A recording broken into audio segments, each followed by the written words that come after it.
शहर गुन्हे शाखेने दमदार कामगिरी बजावत सोन्याच्या दागिन्यासह सुमारे 2.25 लाखांचा ऐवज जप्त केला।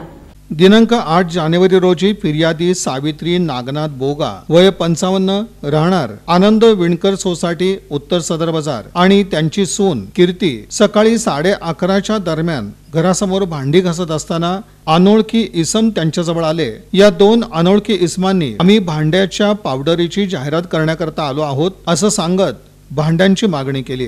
तांब्यांची भांडी त्यांनी यावेळी स्वच्छ करून दिली। त्यानंतर या दोघांनी फिर्यादींना पैंजण पॉलिश करून देतो म्हणून चांदीचं पैंजण स्वच्छ करून दिलं। नंतर सोन्याचे दागिने पॉलिश करून देतो असं सांगत त्यांच्याकडून सोन्याचे दागिने घेतले। यानंतर हात चलाकीनं त्यांनी हे सोन्याचे दागिने लंपास केले। आपली फसवणूक झाल्याचं या दोघींच्या लक्षात आलं। त्यानंतर त्यांनी सदर बाजार पोलीस ठाण्यात गुन्हा दाखल केला। याची माहिती मिळताच गुन्हे शाखेकडील सहाय्यक पोलीस निरीक्षक संजय क्षीरसागर आणि पथकातील अंमलदार यांनी घटनास्थळी भेट दिली। सदर गुन्ह्याच्या अनुषंगानं विविध ठिकाणांना भेटी देऊन तांत्रिक विश्लेषणाच्या आधारे त्यांनी काही माहिती प्राप्त केली। यानंतर मिळालेल्या माहितीच्या आधारे 20 जानेवारी रोजी सिद्धार्थ चौक येथून विनोद रामजी भगत वय 38 राहणार गाव लतरा जिल्हा भागलपूर राज्य बिहार आणि दीपक कुमार जवाहर यादव वय 28 राहणार जदिया तालुका त्रिवेणीगंज जिल्हा सुपौल राज्य बिहार या दोघांना ताब्यात घेतलं। यावेळी त्यांच्याकडे पॉलिश करण्याचे लहान आणि मोठे असे एकूण 7 लाकडी ब्रश, छोट्या पिशवांचे पाऊच यासह अन्य साहित्य आढळून आलं। सहाय्यक पोलीस निरीक्षक संजय क्षीरसागर आणि त्यांच्या तपास पथकानं